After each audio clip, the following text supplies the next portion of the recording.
Caminho da Perfeição, Santa Teresa de Jesus. Capítulo 4, em que se exorta a guarda da regra e de 3 coisas importantes para a vida espiritual. Declara-se a primeira dessas 3 coisas, que é o amor ao próximo e o quanto prejudicam as amizades particulares. Primeiro, já, minhas filhas, vistes a grande empresa que pretendemos alcançar. Que tipo de pessoas deveremos ser, para que aos olhos de Deus e do mundo não nos tenham por demasiadamente ousadas? É claro que precisamos trabalhar muito, e ajuda-nos muito ter pensamentos elevados, para que nos esforcemos a que também o sejam as obras. Pois, se procurarmos guardar fielmente a nossa regra e as constituições com grande cuidado, espero no Senhor que Ele acolherá nossas súplicas. Não vos peço coisa nova, minhas filhas, mas apenas que guardemos a nossa profissão, pois este é o nosso chamado, e a isto estamos obrigadas, ainda que de guardar a guardar, haja grande diferença. Segundo, diz a nossa primeira regra que oremos sem cessar. Se isto for feito com todo o cuidado que pudermos, o que é o mais importante, não deixarão de ser cumpridos os jejuns, as disciplinas e o silêncio que a ordem prescreve. Pois já sabeis que para que a oração seja verdadeira, é preciso que seja acompanhada dessas práticas, porque conforto excessivo e oração não caminham juntos. Sobre a oração é que me pedistes que dissesse alguma coisa, e o que até agora vos disse, peço-vos que, como pagamento do que ainda direi, cumprais com fidelidade e releiais muitas vezes, de muito boa vontade. Antes de falar do interior, que é a oração, direi algumas coisas necessárias àquelas que pretendem seguir o caminho da oração. São tão necessárias que com elas, mesmo sem serem muito contemplativas, poderão avançar bastante no serviço do Senhor. E é impossível, se não as tiverem, serem verdadeiramente contemplativas. Quando pensarem que o são, estarão muito enganadas. O Senhor me conceda a sua graça para isso, e me ensine o que devo dizer, para que seja para a sua glória. Amém. Terceiro, não penseis, amigas e irmãs minhas, que serão muitas as coisas que vos recomendarei, pois praz ao Senhor que façamos aquilo que os nossos santos padres ordenaram e observaram. Foi por este caminho que mereceram tal nome. Erro seria buscar outro, ou aprendê-lo de quem quer que fosse. Apenas em 3 coisas me deterei a explicar, pois fazem parte da própria Constituição, e importa muito compreendermos o quanto nos vai nelas, para alcançarmos a paz que o Senhor tanto nos recomendou, interior e exteriormente. A primeira é o amor umas pelas outras. A segunda, o desapego de tudo que é criado. A terceira, a verdadeira humildade, que, embora eu a diga por último, é a principal e abraça todas as demais. Quanto à primeira, que é amar-vos muito umas às outras, importa muitíssimo, pois não há coisa desagradável que não suporte com facilidade entre aqueles que se amam, e muito grande precisa ser para causar verdadeira ofensa. Se este mandamento fosse guardado no mundo como deve ser, creio que ajudaria muito a guardar todos os outros. Mas, por mais ou por menos, nunca acabamos de guardá-lo com perfeição. Quarto, parece que o excesso entre nós não pode ser mal. No entanto, traz consigo tantos males e tantas imperfeições que só os acreditam aqueles que foram testemunhas oculares. Aqui o demônio arma muitos enredos, em consciências que tratam de agradar a Deus de maneira grosseira, quase não se percebem esses danos, e até parecem virtude. Mas aquelas que buscam a perfeição entendem no bem, porque pouco a pouco isso tira a força da vontade, impedindo que ela se empregue totalmente em amar a Deus. E creio que, nas mulheres, isso é ainda mais acentuado do que nos homens, causando danos muito evidentes à comunidade. Daqui nasce o não se amarem todas igualmente, o ressentir-se do agravo feito à amiga, o desejar ter algo para agradá-la, o buscar tempo para falar com ela, e muitas vezes mais para dizer-lhe o quanto a ama e outras coisas impertinentes do que para amar a Deus. Essas grandes amizades raramente se ordenam para ajudar a amar a Deus. Antes creio que o demônio as faz nascer para começar divisões nas religiões.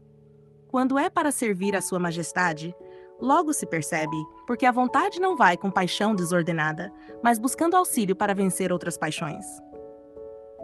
E dessas amizades particulares, eu desejaria muitas onde há grande convento, Mas nesta casa, que não passa de 13, nem deve passar, aqui todas devem ser amigas, todas devem amar-se, todas devem querer-se, todas devem ajudar-se. Guardai-vos dessas particularidades, por amor do Senhor, ainda que pareçam santas, pois até entre irmãos costumam ser veneno, e nelas não vejo proveito algum. Se forem parentes, pior ainda, é verdadeira pestilência. Crede-me, irmãs, ainda que vos pareça exagero, nisto está grande perfeição e grande paz. E afastam-se muitas ocasiões de queda para as que não são muito fortes. Se, porém, a vontade se inclinar mais para uma do que para outra, o que é quase inevitável por ser natural, e muitas vezes nos leva a amar o que é mais frágil, se tem mais encantos naturais, é preciso conter-nos firmemente para não permitir que essa afeição nos domine. Quinto, amemos as virtudes e o bem interior, e procuremos sempre afastar-nos de dar importância excessiva às coisas exteriores. Não permitamos, ó irmãs, que a nossa vontade seja escrava de ninguém, senão daquilo que a comprou com o seu sangue. Atentai bem, sem perceber como, acabareis presas, de tal modo que não podereis valer-vos por vós mesmas. Ó meu Deus! As infantilidades que nascem daqui são incontáveis, e por serem tão pequenas, apenas aquelas que as veem as entendem e acreditam. Não há necessidade de relatá-las aqui em detalhe. E para que não se deem a conhecer tantas fraquezas próprias das mulheres, nem aprendam aquelas que ainda as ignoram, não as quero descrever minuciosamente. Contudo, confesso que às vezes me espanta vê-las, pois, pela bondade de Deus, neste ponto jamais me deixei prender, mas vi isso muitas vezes e temo que aconteça na maioria dos mosteiros, porque em alguns eu o vi. Sei que, para a vida religiosa e para a perfeição, isso é coisa muito nociva em todas. E na superiora seria verdadeira pestilência, como já foi dito. Para cortar essas parcialidades, é necessário grande cuidado desde o início da amizade, agindo mais com prudência e amor do que com rigor. Para esse remédio, ajuda muito não estarmos sempre juntas, senão apenas nas horas determinadas, nem conversarmos fora do costume que agora seguimos, que é não estarmos juntas, como manda a regra, mas cada uma recolhida em sua cela. Guardem-se, no mosteiro de São José, de ter casa de trabalho comum, porque, embora seja um costume louvável, guarda-se com mais facilidade o silêncio quando cada uma permanece por si. E habituar-se à solidão é de grande importância para a oração, e sendo este o alicerce desta casa, é necessário empenharmos-nos com diligência em afeiçoar-nos àquilo que mais nos ajuda a isso. Sexto, voltando ao tema de nos amarmos umas às outras, parece coisa impertinente recomendá-lo, pois que gente há tão rude que, convivendo sempre juntas, vivendo em companhia, sem outras conversas, nem outros vínculos, nem recreações com pessoas de fora do convento, e acreditando que Deus as ama e que elas o amam, já que por sua majestade tudo deixaram, não venha a adquirir amor umas pelas outras. Especialmente porque a virtude por si mesma convida a ser amada, e esta, com o favor de Deus, assim espero em sua majestade, sempre existirá nas desta casa. Portanto, a meu ver, não há muito que recomendar quanto ao fato de nos amarmos, mas sim quanto ao modo como deve ser esse amor, e o que é o amor virtuoso que desejo exista aqui, e em que reconheceremos que possuímos esta grandíssima virtude, que é realmente grande, pois nosso Senhor tanto a recomendou e com tanta insistência aos seus apóstolos. Disso quero agora dizer um pouco, conforme a minha simplicidade. E, se em outros livros o encontrardes explicado com mais detalhe, nada tomeis de mim, pois talvez eu nem saiba bem o que digo. Sétimo, trato aqui de duas maneiras de amor. Uma é o amor puramente espiritual, no qual nada parece tocar a sensualidade, nem a ternura da nossa natureza, de modo que lhe diminua a pureza. A outra é um amor espiritual, mas misturado com a nossa sensualidade e fraqueza. Ainda assim, é um bom amor e parece lícito, como o dos parentes e amigos. Deste já foi dito algo. Agora quero falar daquele que é espiritual, sem que nele intervenha paixão alguma, porque, quando ela intervém, todo esse bom ordenamento se desarranja. Se, com temperança e discrição, tratamos o amor de que falei, tudo se torna meritório, pois aquilo que nos parece sensualidade converte-se em virtude. Mas acontece que isso se mistura de tal modo que, às vezes, ninguém o entende, especialmente quando se trata de algum confessor. Pessoas que vivem a oração, se veem nele santidade e percebem que ele entende o seu modo de proceder, acabam criando grande afeto. Aqui o demônio arma forte ataque de escrúpulos, perturbando profundamente a alma, que é justamente o que ele pretende. Sobretudo quando o confessor conduz a alma à maior perfeição, o demônio a aperta tanto que ela acaba por abandoná-lo, e não permanece nem com um, nem com o outro. Oitavo, o que se pode fazer nesses casos é procurar não ocupar o pensamento em saber se ama ou não se ama, mas se ama, que ame. Pois se adquirimos amor por quem nos faz algum bem ao corpo, por que não amar aquele que sempre se esforça e trabalha por fazer bem à alma? Antes, considero grande princípio de progresso espiritual ter amor ao confessor, se ele for santo e espiritual e se percebe que se empenha muito no bem da alma, porque é tal a nossa fraqueza que às vezes isso nos ajuda muito a realizar coisas grandes no serviço de Deus. Se, porém, ele não for assim como disse, aqui está o perigo, e pode causar grandíssimo dano perceber que há afeição da parte dele, sobretudo em casas muito fechadas, mais ainda do que em outras. E como é difícil discernir quem é realmente assim, é necessário grande cuidado e vigilância. Dizer que ele não perceba que existe afeição, nem que lhe digam, seria o melhor. Mas o demônio aperta de tal maneira que não dá lugar a isso, pois tudo o que a alma tiver de confessar, lhe parecerá ser aquilo e sentirá a obrigação de o declarar. Por isso, gostaria que acreditassem que isso não é nada e que não fizessem caso. Tenham este aviso. Se perceberem no confessor que todas as suas palavras visam ao aproveitamento da alma e não virem nem notarem nele vaidade alguma, o que logo se percebe por quem não quer fazer-se de ingênua, e o reconhecerem temente a Deus, não se perturbem por qualquer tentação de grande afeição que sintam. Antes desprezem-na e afastem dela o olhar. Quando o demônio se cansar, isso lhe será tirado.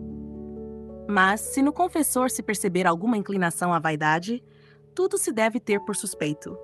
E de modo algum, ainda que as conversas pareçam boas, se deve prolongá-las, mas confessar-se com brevidade e concluir. O melhor seria dizer à superiora que a alma não se encontra bem com ele e mudá-lo. Isto é o mais acertado, se puder ser feito sem ferir-lhe a honra. Em casos semelhantes, e em outros nos quais o demônio pode enredar-se em questões difíceis, sem se saber que conselho tomar, o mais prudente será procurar falar com alguma pessoa instruída, pois, havendo necessidade, dá-se licença para isso, confessar-se com ela e fazer o que indicar. Porque, ainda que se tente encontrar algum meio, pode-se errar gravemente. Quantos erros acontecem no mundo por não se fazerem as coisas com conselho, sobretudo quando se trata de não causar dano a ninguém. Não se pode deixar de tomar algum meio, pois quando o demônio começa por aqui, não é por coisa pequena, senão se corta o mal prontamente. Assim, o que disse sobre procurar outro confessor é o mais acertado, se houver disposição, e espero no Senhor que haverá, e fazer tudo o que estiver ao alcance para não tratar com aquele, ainda que isso pareça custar a própria vida. Vede quanto isto importa. É coisa perigosa, verdadeiro inferno e dano para todas.